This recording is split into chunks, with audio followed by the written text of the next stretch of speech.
So welcome back. Welcome to the second segment of the presentation in police photography or yung forensic photography. Today we'll be discussing what is light. So again, I will not explain some the physics of it, pero sabihin ko lang yung different facts about light. So light. Light is light a wave or a particle. Sabi dito, light has a dual nature. So there are two theories explaining this one. The wave theory and the light quantum theory by Albert Einstein. Yung wave theory naman is taken from the experiment of Thomas Young, the Young's double slit experiment. So it was observed na light can be a particle or parang bola siya or photon, or it can be a wave. It can behave as a wave. A particle that behaves as a wave. So, depending on the phenomenon or behavior in question, light can be treated either as a wave or as a particle. Ayun. Sinabi ko lang, baka tanongin niya sa board. So, Thomas Young yung nag-conduct ng double slit. So, the speed of light. 186,000 miles per second yung speed niya or 299,792,458 meters per second. Pero pag kilometers, 300,000 yung meters per second niya. And yung wavelength ng light is 409 nanometers to 700 nanometers. So how do they measure yung wavelength is from crest to crest. Yung pinaka-upper part ng wave sa isang wave, yun yung i-measure niya. And it was measured as 400 to 700 nanometers. So, if you go beyond 700, ibang electromagnetic wave yung mame-mention. And light is a part of the family of the electromagnetic spectrum. Or ito is parang mga radiation. And actually, the visible light is an actual radiation itself. So, fun fact dito, alam nyo bang, if you are observing the sun, pag nakikita mo yung sun ngayon, may 8-second delay. So, yung nagagawa dun sa sun, nakikita mo yung past niya. Bakit kaya? Kasi, ito, may speed limit pala ang light na 186,000. So, it will take about 8 seconds to 10 yung magpumunta yung visible light dito from the sun to the earth. So from that, 'di ba, the information is parang delayed. So may 8-second delay yung tinitignan mo yung sun. Ang tinitignan mo yung past niya. So whenever we will be parang discovering another civilization far away from the outer space, siguro baka yung past yung ina-observe natin. You can Google that. Ayun, part siya ng electromagnetic spectrum. So, from 400 to 700, may corresponding color ang wavelength. So, from 700, red yan. Pag 450, blue. So, different ranges ng visible light has corresponding color. And when we are talking about optics kasi nakalagay ang photography. Kasi may light siya. So, yung primary colors natin is red, blue, and green. Pero sa art, sa painting ganun, it is red, blue, and yellow. Pero optics nga tayo, red, blue, and green yan. And red, green, may pinaproduce na yung yellow. If we combine that, green, blue, pag green, blue, if we combine it, cyan yung, ayun. And if we combine that, all three, the primary colors, we will produce white. Ayun. So, beside light, we will be discussing the materials on ano yung kaya yung parang different materials, ano yung effect ng material sa light. Meron tayong opaque, meron tayong transparent, meron tayong translucent. Pag opaque, it absorbs light. It doesn't let the light pass through. So for example, black color, kuha ka ng flashlight at i-block mo yung passage ng light. I-block mo yung siguro may colored na object ka na black. Di ba hindi siya lulusot yung light? Yun ang opaque materials. Transparent glass na clear. It allows the light to pass through it, di ba? Pag glass. Transparent yan. Translucent pag medyo blurred yung, for example, blurred na glass, ganun, or cloudy glass.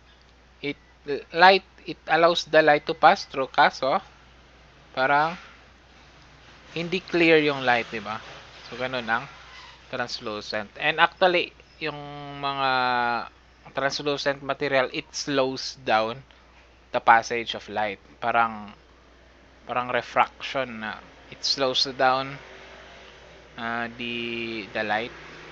Parang 186 miles per second, gagawin nilang 183 miles per second.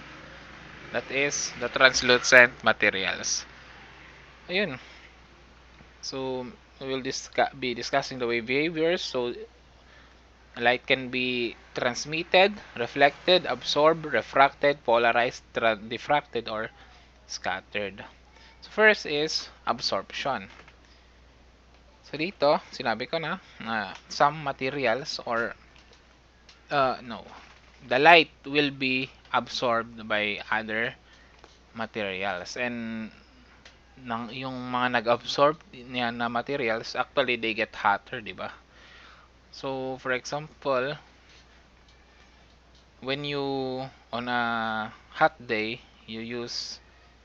one used a white t-shirt, another one used a black t-shirt. The one who used the black t-shirt will get hotter than the white one because he's using an opaque material, di ba? And it absorbs the uh, the photons of the light. Ayun. Reflection naman. So reflection is simply the bouncing of light. So an incident light, di ba? Yung papunta yung light, tapos nag-bounce siya, nagiging reflected light. Ayun. Incident light to reflected light. So, meron low dito, low of reflection. The angle of the incidence is equal to the angle of reflection. Kung ano yung angle ng incident light, kung ano yung angle, pinostation mo yung flashlight or papunta yung incident light, same din sa reflected light yung kanyang angulo. At meron din yung tinatawag nilang diffuse reflection or the regular specular reflection. So ito, when it depends on the object, and if the object to be that allows reflection is smooth, the reflection has a regular or specular reflection. It only goes on one direction. Pero pag diffused, it's uneven. If pag rough yung surface, it will be uneven. Nagkagulo-gulo yung papunta yung mga reflected light, or it is called the diffuse reflection. Ayun. And fun fact, do you know why may mga color red, may mga color green? Actually ganito. Pag may color green yan na object, it actually reflect the light, the color na green, rine-reflect niya. Ayaw niya ng siguro anong nanometers yung 600 nanometers, rine-reflect niya. So that's why yung object is parang nag-emit ng color green kasi it reflects the color green. At yung ibang kulay, ina-absorb niya lang. Gets ba? Ayun. Transmission. So ito yung nangyayari sa transparent and translucent, wherein transparent lang pala, wherein the light pass through an object tulad ng glass. It passes through that object. And 100% yan. Hindi naapektuhan yung kanyang speed. What is refraction?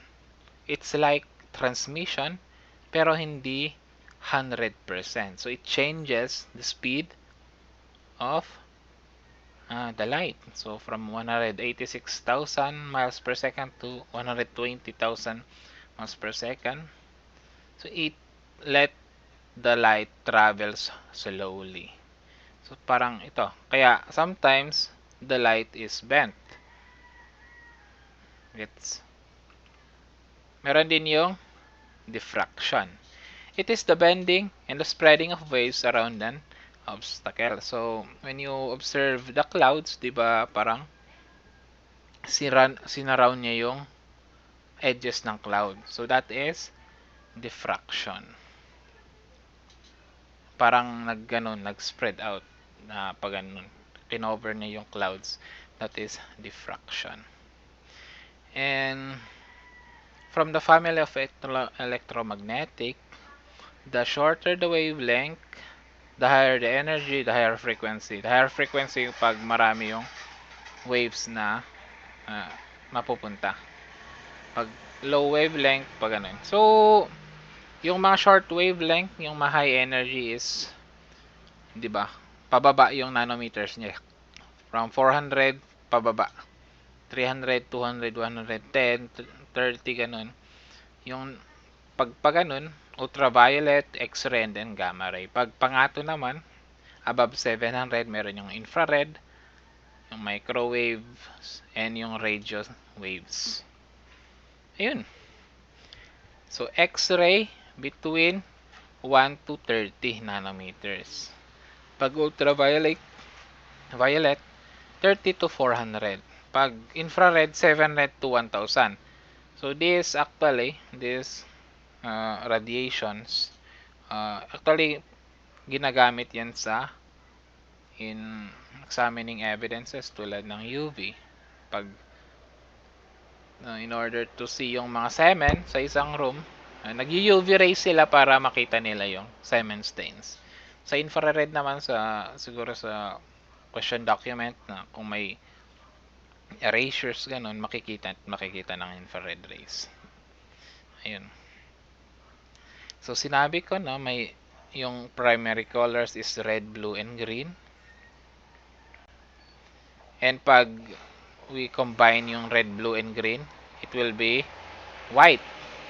Ay yung secondary color naman is cyan, yellow, and magenta. So, yun. Sabi dito, important to note, white is the presence of all colors while black is the absence of color. Ayun.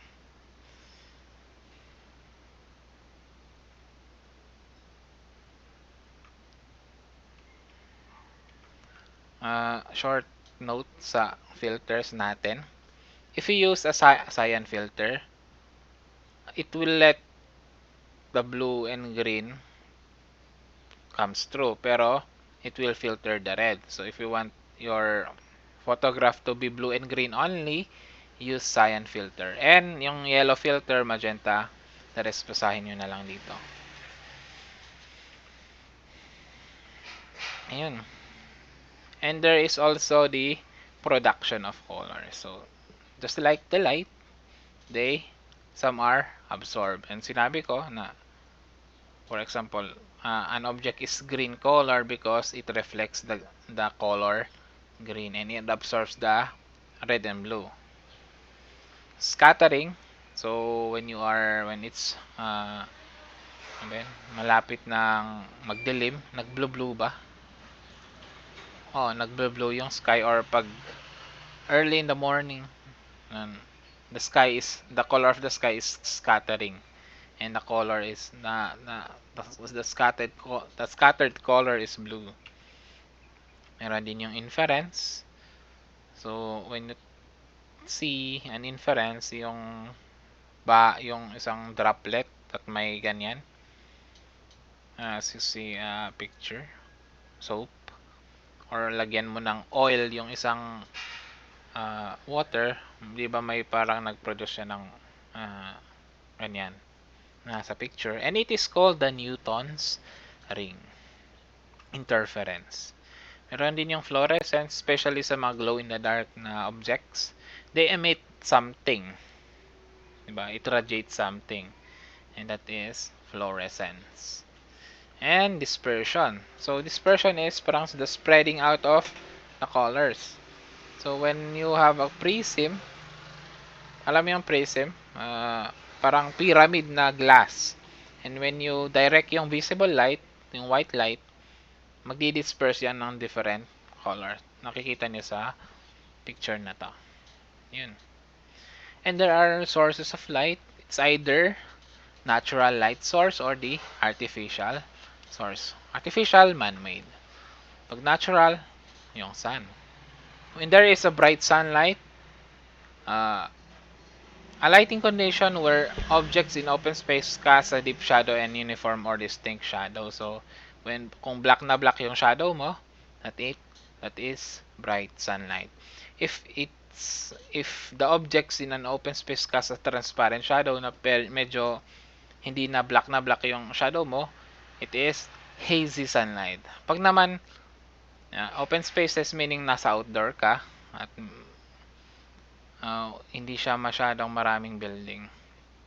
Pag objects naman in open space cast no shadow, tulad ng cloudy ganun, dull sunlight yun.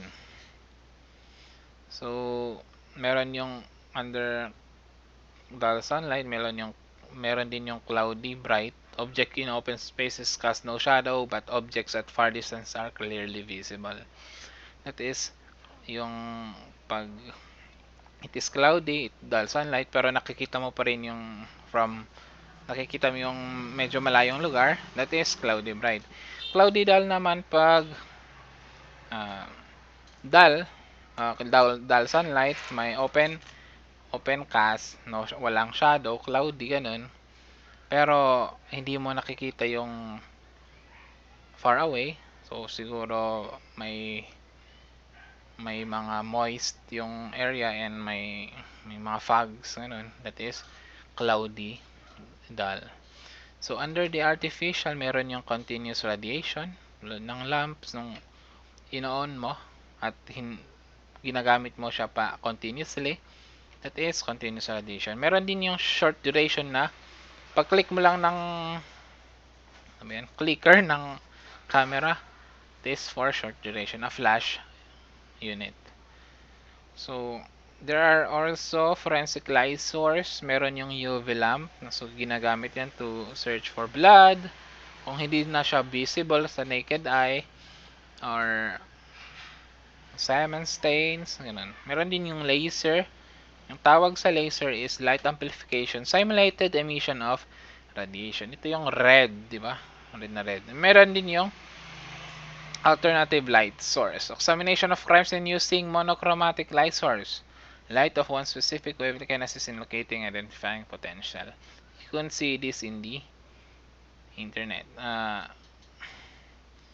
Term being applied to a variety of relatively inexpensive light sources which use filtered white light. So, you can use actually, di ba? Sa visible light kasi, pag pure white light na lang, pag titignan mo yung evidences, hindi siya nakikita. So for example, kumuha ka ng flashlight, tapos nag-emit siya ng white light, pero wala kang nakikita ang blood or cement stain. Pero pag nilagyan mo siya ng filter, UV filter, ganun, at clinic mo yung on ng flashlight, pwede mo na siyang makita. So, this the forensic light sources. So, that's it for the light, and tune in for the next one. Thank you and have a great day.